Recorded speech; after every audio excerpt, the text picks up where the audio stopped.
মালতীকে ছাড়িয়ে দিলে কেমন হয়? কেন, হঠাৎ কি হলো? না, একটু টাকা বাঁচতো।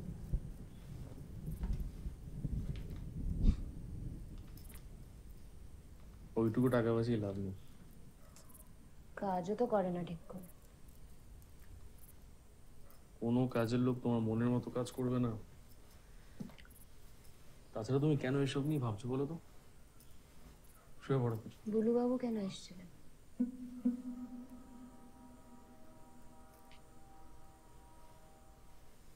কিছু না, ওই ক্লাবের চাঁদা নিতে এসেছিল। এই সময় কিসের চাঁদা? তুমি কেন এসব নিয়ে কথাবার্তা বলছো বলো তো? কি হয়েছে তোমার? শুয়ে পড়ো।